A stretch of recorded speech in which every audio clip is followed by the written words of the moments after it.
Salat yang tasyahud cuma satu kali, itu salat subuh, atau salat witir 1 rakaat, atau salat witir 3 rakaat yang 1 tasyahud, atau salat sunnah yang 2 rakaat yang 1 tasyahud. Semua salat yang tasyahudnya cuma 1, maka yang benar duduknya tetap.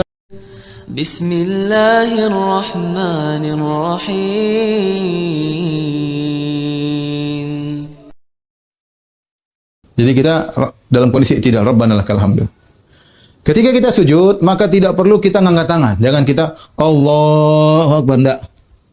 Kita punya kaidah, dan ini pendapat yang terkuat, ada khilaf dengan para ulama. Ada yang mengatakan setiap kullu khafdin wa raf'in, Nabi mengangkat tangan setiap naik dan turun. Sebagaimana dalam hadis Abu Malik Al-Huwairits. Tapi dibantah oleh hadis Ibnu Umar yang Malik Al-Huwairits ya, beliau hanya mulazamah kepada Nabi sekitar 20 hari ya. Adapun Ibnu Umar bertahun-tahun, dan Ibnu Umar mengatakan Rasulullah tidak mengangkat kecuali 4 tempat mengangkat tangan. 4 tempat tersebut, pertama takbiratul ihram, Allahu Akbar, angkat tangan. Ini yang pertama. Takbir yang kedua mau ruku, Allahu Akbar. Yang kedua. Takbir ketiga bangkit dari ruku, Sami Allahu liman hamidah. Yang keempat adalah setelah tasyahud awal. Kalau kita sudah tasyahud awal, kemudian kita bangkit angkat tangan. Ya, kita angkat tangan, Allahu Akbar. Itulah 4 tempat angkat tangan. Lebih dari itu enggak ada angkat tangan. Dan ada kaidah tidak ada angkat tangan sebelum atau sesudah sujud, enggak ada angkat tangan. Sebelum sujud ataupun sudah sujud enggak ada angkat tangan. Ya. Sebenarnya mengatakan boleh sesekali, namun untuk continue enggak. Karena Nabi continue selalu 4 tempat saja beliau angkat tangan. Jadi ketika kita mau sujud, tidak perlu kita angkat tangan, langsung aja Allahu Akbar, mau sujud. Ya. Mau sujud. Nah, untuk mau sujud, maka mana yang kita dahulukan, lutut atau tangan? Datang hadis tentang mendahulukan lutut, datang hadis mendahulukan kedua tangan, dan hadisnya sama-sama dhaif, Oleh karenanya Ibnu Taimiyah rahimahullah menjelaskan bahwasanya mau sujud dengan meletakkan tangan dulu atau lutut dulu, dua-duanya sah. Para ulama hanya khilaf mana yang lebih afdal. Kenapa? Mereka mengatakan semuanya benar, ya. Karena hadisnya dhaif dua-duanya. Karena kalau kita mensahihkan hadis yang lutut lebih dulu daripada tangan, berarti yang tangan salah, Nabi larang. Kemudian juga hadis yang mengatakan tangan lebih dulu daripada lutut, Nabi melarang. Berarti kalau ada lutut dulu salah. Karena hadis-hadisnya dua-duanya dhaif, maka tidak ada yang salah, dua-duanya benar. Tinggal kita, para ulama berselisih mana lebih afdal, kedua tangan atau lutut. Jumhur ulama, diriwayatkan dari banyak sahabat, bahwasanya mereka turun dengan lutut tersebut, lutut terlebih dahulu, ya. Jadi kalau lutut ya biasa, jadi tinggal lutut dulu, Allahu Akbar. Baru kita begini. Ya, biasa. Baru kita sujud. Ya. Boleh.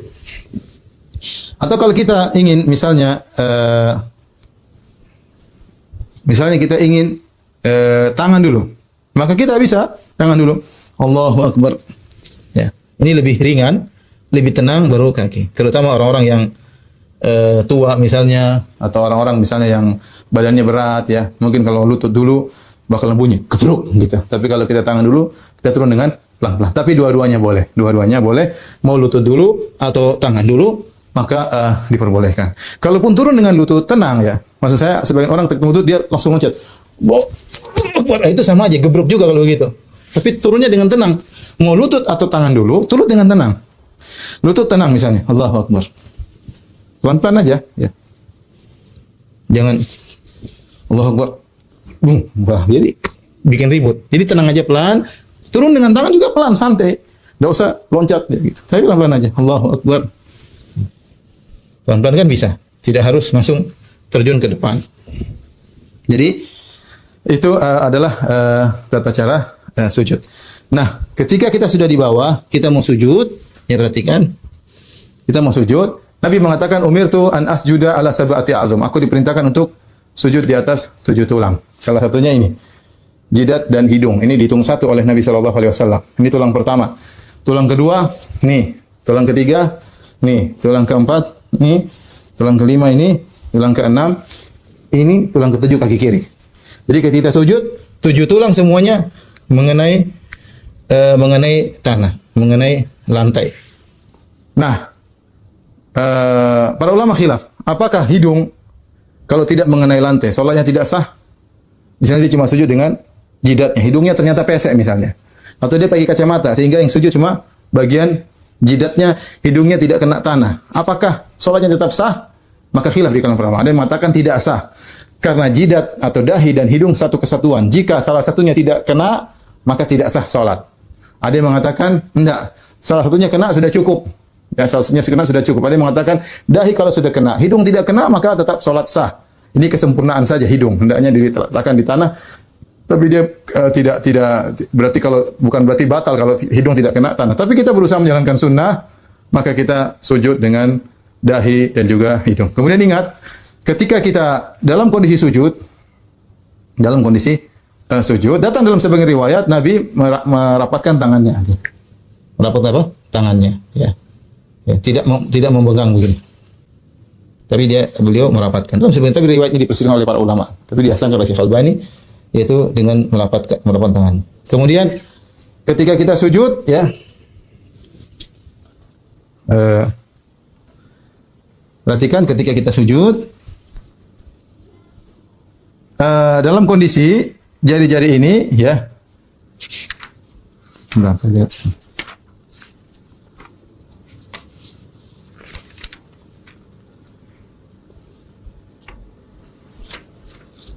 Dalam kondisi jari-jari bisa sejajar bahu, bisa sejajar telinga.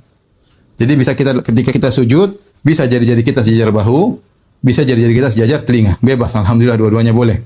Ya. Kemudian ketika kita sujud, lengannya agak dibuka, jangan ditempelin begini. Ya. Kecuali kata para ulama dalam kondisi berjamaah. Kalau berjamaah kita begini, jangan kita buka sehingga tetangga kita mencium bau ketek kita. Jangan kita begini. Ya. Tapi kalau kita sholat sendiri jadi imam atau sholat sendiri, maka kita buka. Jangan begini. Kita buka, ya. Kita buka. Kemudian tadi berusaha untuk simetris, ya. Untuk simetris, ya.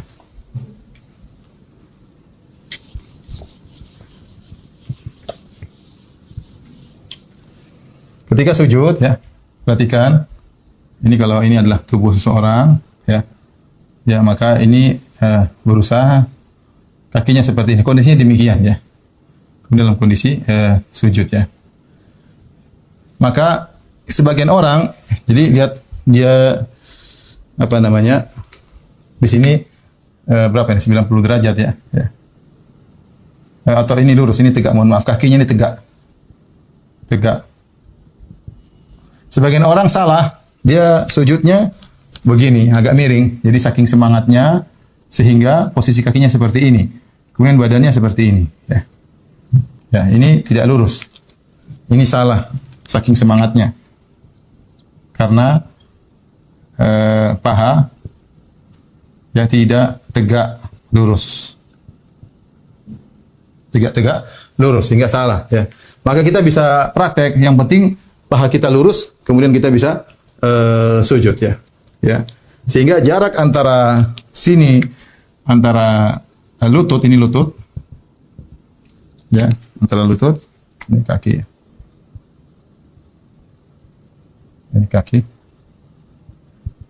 lutut, antara lutut dengan ini, dengan wajah tidak terlalu jauh, ya, tidak terlalu jauh, yang wajar aja.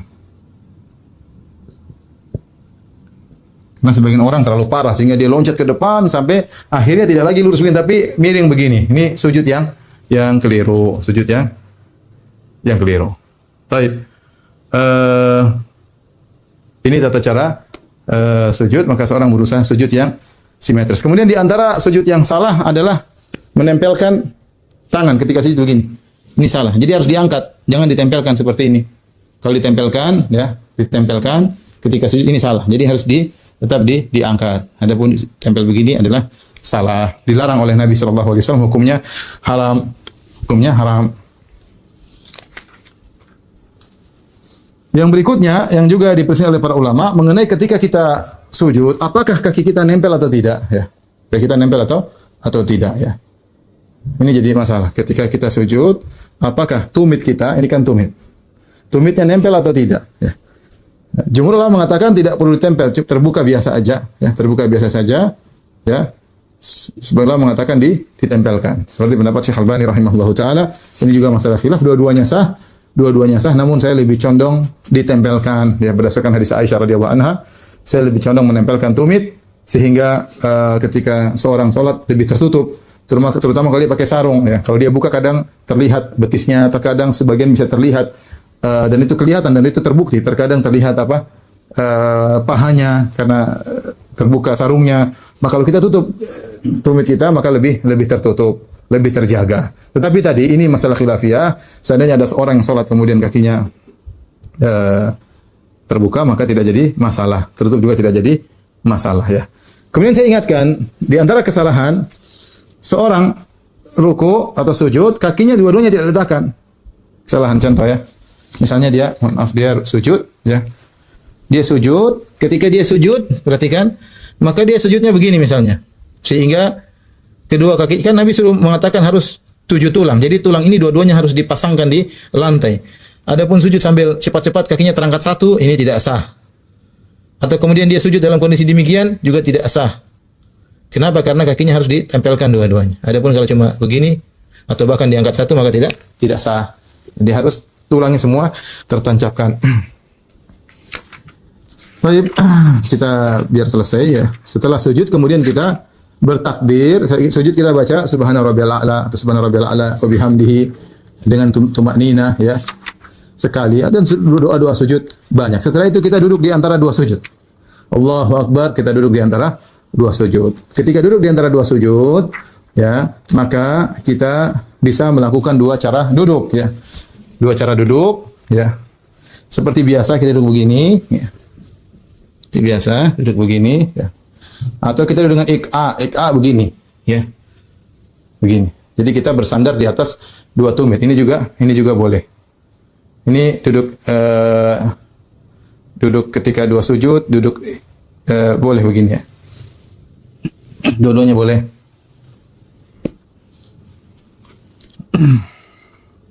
Kemudian kita baca subhana rabbi ghufirli atau kita baca rabbi ghufirli warhamni wajburni warzuqni warfa'ni sebagaimana doa-doa yang sudah kita hafalkan rabbi ghufirli warhamni wajburni warfa'ni warzuqni wahdini ya. Sambil kita duduk di antara dua sujud. Setelah itu kita sujud lagi. Allahu Akbar. Kita sujud lagi. Sujud lagi. Ketika kita bangun rakaat kedua, ingat, ketika kita bangun rakaat kedua enggak usah angkat tangan.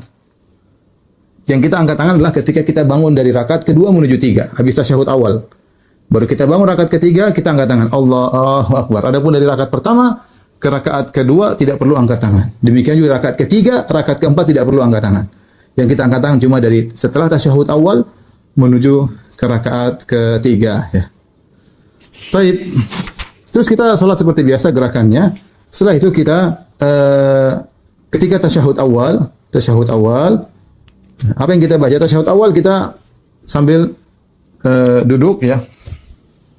Tasyahud awal. Jadi kita duduk kemudian sambil kita baca at-tahiyatulillah ya. Lihat jarinya bisa begini ya. Boleh begini. Dua-duanya boleh. Boleh begini, boleh begini. Dua-duanya datang dalam riwayat. Boleh begini, boleh begini. Kemudian jarinya kita menghadap ke arah kiblat. Kemudian pandangan kita datang dalam hadis Rasulullah SAW memandang tidak melewati jarinya sambil memandang sehingga dia bisa konsentrasi. Namun hadis ini diperselisihkan oleh para ulama, ada yang mengatakan hadisnya dhaif, tapi dijadikan dalil oleh Syekh Albani rahimahullah dan ini lebih konsen kalau kita tasyahud sambil melihat jari kita sehingga kita tidak melihat yang lain. Nah, apakah jari kita digerakkan atau tidak? Maka ini juga ada khilaf di kalangan para ulama. Saya lebih condong bahwasanya tidak perlu digerakkan. Hadis yang menyatakan gerak-gerak jari hadisnya dhaif, syadz, hadisnya syadz, yaitu tidak sahih. Adapun yang menggerakkan maka tidak jadi masalah. Menggerakkan biasa saja. Ya, tidak perlu gerakannya sampai ya. Kalau gerakannya seperti begini, tentunya pasti ribuan sahabat akan meriwayatkan dari Nabi karena ini gerakan yang sangat menarik perhatian. Ya, tapi sebagaimana dipraktikkan oleh para ulama kita, mereka gerak dengan perlahan sambil berdoa yad'u biha dalam riwayat berdoa dengan gerakan dengan jari telunjuk tersebut. Maka doanya sambil berdoa kita menggerakkan jari. Adapun dengan cepat begini maka tidak benar karena kalau seandainya Nabi pernah setiap sholat selalu jarinya begini, pasti jangankan sahabat, mungkin Abu Jahal juga meriwayatkan itu ngapain Muhammad goyang-goyang jarinya. Tapi ternyata tidak diriwayatkan ya sama sekali. Yang ada cuma yuharrikuha, Nabi menggerakkan, tentunya menggerakkan yang biasa yang tidak sampai begini sehingga menarik perhatian. Wallahu alam bisawab. Setelah kita tasyahud, beda sekarang ada tasyahud awal, tasyahud akhir. Tasyahud awal apakah perlu baca Allahumma shalli ala Muhammad wa ali Muhammad? Ada khilaf di kalangan para ulama. Jumhur ulama mengatakan tidak perlu. Kita tidak perlu baca salawat ya. Salawat hanya di tasyahud kedua. Sebagian ulama mengatakan disunahkan baca salawat. Ini masalah khilaf ya. Mau pilih ini insyaallah dua-dua punya dalil, tapi saya lebih condong pada pendapat tidak perlu bersalawat. Apalagi diriwayatkan Abu Bakar kalau duduk tasyahud awal cepat seperti beliau duduk di atas pasir yang panas. Berarti tidak lama-lama ya, tidak lama-lama. Beda dengan tasyahud akhir lama. Habis salam kepada Nabi, salawat kepada Nabi, berdoa lama. Adapun tasyahud awal cuma sebentar ya, setelah baca tahiyat langsung berdiri. Jadi tidak lama-lama ya, tidak lama-lama ya. Salat yang tasyahudnya cuma satu kali.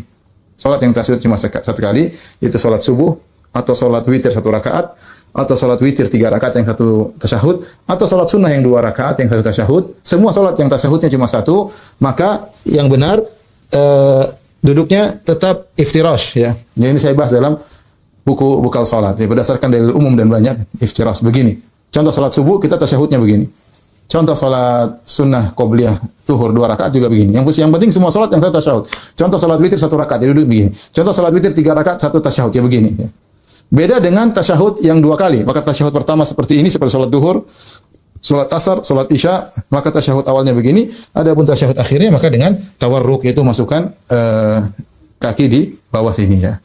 Adapun salat yang tasyahudnya cuma 1 tasyahud, maka wallahu a'lam bishawab, duduknya iftirash bukan duduk tawarruk ya. Setelah itu ketika tasyahud akhir kita baca tasyahud tahiyat, kemudian kita bersalawat kepada Nabi, kemudian kita berdoa doa yang kita sukai atau doa-doa yang diajak oleh Nabi sallallahu alaihi wasallam, doanya banyak. Setelah itu kita mengucapkan salam. Assalamualaikum warahmatullahi wabarakatuh. Semua ulama sepakat kalau sudah mengucapkan assalamualaikum warahmatullahi wabarakatuh maka sudah tahallul. Nah, cuma para ulama bagaimana kalau dia tidak salam kedua? Ya, jawabannya ada yang mengatakan salam kedua sunnah, ada yang mengatakan salam kedua hukumnya wajib ya. Namun semua sepakat, seandainya orang mengatakan assalamualaikum warahmatullahi wabarakatuh sudah selesai. Seandainya langsung dia pergi, salatnya sah. Ya, cuma apakah dia harus salam kedua atau tidak? Maka ini ada khilaf. Yang tentunya kita kerjakan dua-duanya. Assalamualaikum warahmatullahi wabarakatuh. Assalamualaikum warahmatullahi wabarakatuh.